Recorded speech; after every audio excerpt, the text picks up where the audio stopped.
You have been kind your entire life. You have softened your words so others would not feel uncomfortable. You have said yes when everything inside you was screaming no. You have made yourself smaller, quieter, more agreeable, and you told yourself that was the right thing to do. And where did it get you? You might be thinking right now, but being kind is a virtue. And you are not wrong. Kindness is a virtue. But there is something most people confuse their entire lives, and that confusion costs them everything. They confuse kindness with weakness. They confuse agreeableness with character. They think that making themselves easy to be around is the same as being worth being around. It is not. The Stoics understood something that takes most people decades to learn, if they ever learn it at all. True attractiveness, the kind that commands respect without demanding it, the kind that draws people in without chasing them, is not built on warmth alone. It is built on something far harder to develop. It is built on inner solidity. Marcus Aurelius wrote in his Meditations, "If it is not right, do not do it. If it is not true, do not say it." Read that again slowly. He did not say, "If it might upset someone, stay silent." He did not say, "Adjust your truth to fit the room." He said, "Anchor yourself in what is right and what is true. Everything else follows from that." Now think about the people in your life you genuinely respect. Not the people who always agreed with you. Not the people who were always available, always accommodating, always pleasant. Think about the ones who left a real mark. They probably had opinions. They probably held their ground. They probably told you things you did not want to hear, and you are still grateful for it decades later. That is not a coincidence. That is what inner solidity looks like from the outside. Here is the first lesson the Stoics would give you. Stop performing goodness and start living it. There is a difference between a person who is genuinely kind, who acts from values, from care, from a stable center, and a person who is endlessly nice because they are afraid. Afraid of disapproval, afraid of conflict, afraid of being seen as difficult. Epictetus, who was born a slave and became one of the most respected teachers of his era, put it plainly, "No man is free who is not master of himself." If your pleasantness depends on the approval of whoever is standing in front of you, you are not free. You are managed. And people, without being able to name it, feel that. They sense when someone has no flaw beneath them, and they do not respect it. They may like it in the moment, but they do not respect it. This is the beginning of the real conversation. Let us go deeper, because understanding the problem is one thing, understanding what to replace it with is another. The Stoics did not teach coldness, they did not teach arrogance, they did not say, push people away, care about no one, walk through life with a wall around you. That is not strength. That is just a different kind of fear wearing a harder mask. What they taught was something more precise.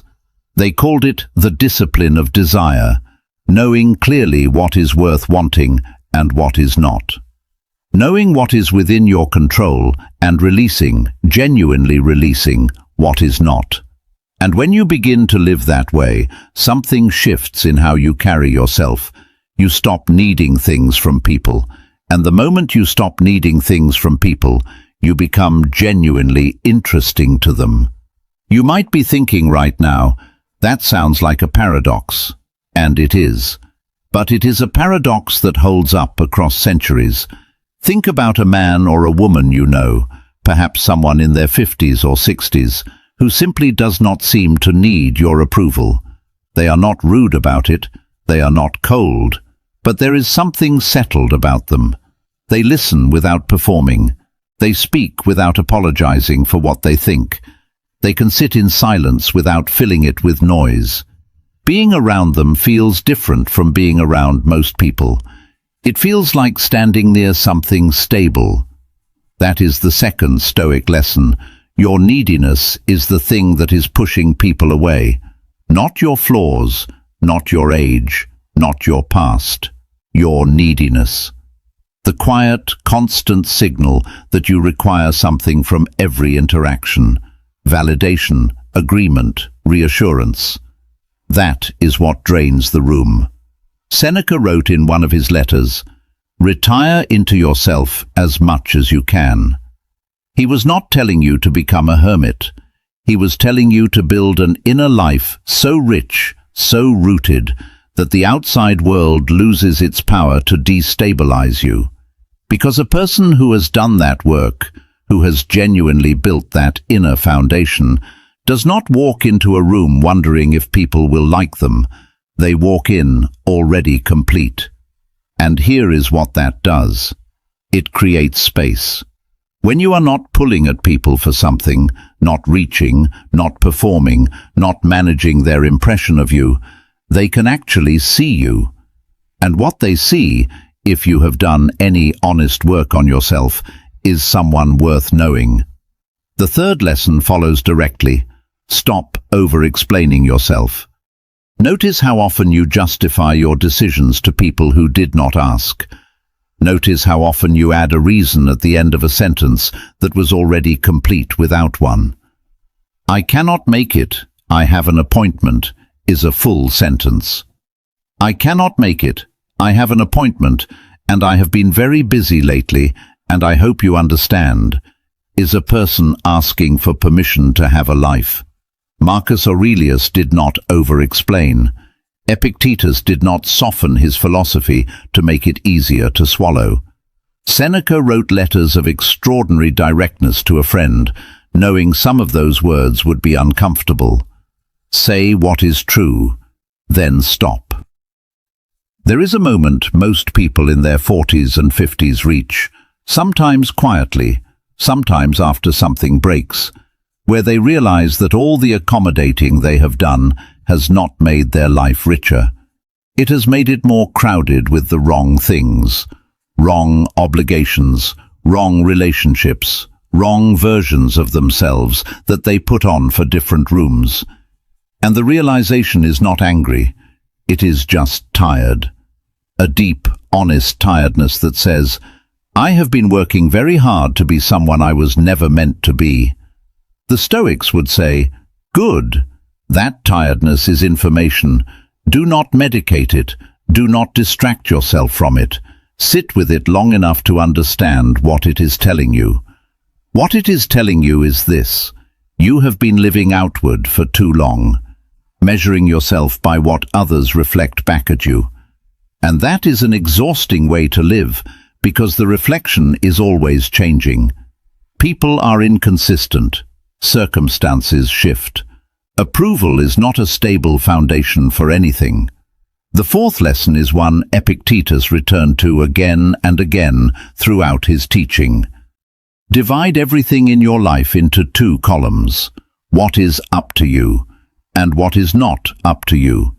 Your opinions, your values, your choices, your response to what happens, that is your column. Everything else, other people's reactions, their judgments, whether they approve of your decisions, that belongs in the other column. And here is the rule: you are only allowed to work on your column. This sounds simple. It is not simple. Most people spend the majority of their energy on the second column. They replay conversations, wondering how they came across. They change their behavior based on signals they are reading from people who are barely paying attention. They build their sense of self on a foundation that other people hold and can move at any time. The moment you genuinely transfer your energy to your own column, the moment you stop auditing yourself through other people's eyes, something in your presence changes. You become less reactive, more deliberate, and there is a gravity to that. People notice it even when they cannot name it. The fifth lesson is about boundaries, but not in the way the word is usually used. The Stoics did not talk about boundaries as walls you build to protect a fragile interior. They talked about them as expressions of values. You do not decline something because you need to protect yourself. You decline it because it conflicts with who you are and what you stand for. That is a completely different energy. One comes from fear, the other comes from clarity. A person who says no from clarity is not difficult. They are trustworthy. You always know where they stand. And in a world where most people say yes while meaning no and smile while feeling nothing, that kind of honesty is rare enough to be magnetic. The sixth lesson: discomfort is not a signal to retreat. One of the most consistent teachings across all three major Stoic philosophers is the deliberate practice of voluntary discomfort. Seneca wrote about it directly. Spend a few days each month living simply, eating plainly, removing comfort. Not as punishment, as practice, as a way of reminding yourself that you can handle far more than your habits suggest. Because a person who has tested themselves, who knows they can sit with difficulty without collapsing, carries that knowledge quietly in everything they do. We are near the end, but the final lessons are perhaps the most important, because they are the ones most people avoid. The seventh lesson is about silence, not the silence of someone who has nothing to say, the silence of someone who has chosen not to say it. There is an enormous difference. Most people are uncomfortable with silence, their own and other people's, so they fill it. They explain, they joke, they qualify, they soften, and in doing so they give away something they did not need to give away. Marcus Aurelius practiced something he called the view from above, stepping back mentally from any situation and seeing it from a wider perspective. From that height, most of what we feel urgency to say looks unnecessary. Most of what we rush to defend does not need defending. Silence, chosen deliberately, is not emptiness. It is composure. And composure, in a world of noise, is extraordinarily attractive. The eighth lesson: stop apologizing for your nature. Not your mistakes. You should own your mistakes clearly and without drama. But your nature, the fact that you need time alone, the fact that you have strong opinions, the fact that you are direct or quiet or intense or particular about how you spend your time. These are not defects to be managed. They are the shape of who you are. Epictetus was direct to the point of bluntness. Seneca was prolific and unapologetic about his inner life.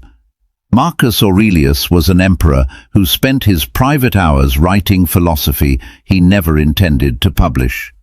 None of them were performing a softened version of themselves for easier acceptance. The ninth lesson follows from everything before it.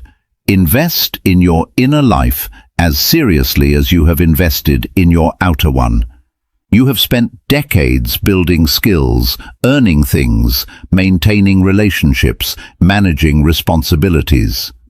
When did you last sit quietly and ask yourself what you actually believe? What you value above everything else? What kind of person you are still becoming? The Stoics did not treat philosophy as an academic exercise. They treated it as daily maintenance. Every morning, Marcus Aurelius reminded himself of the kind of person he intended to be that day.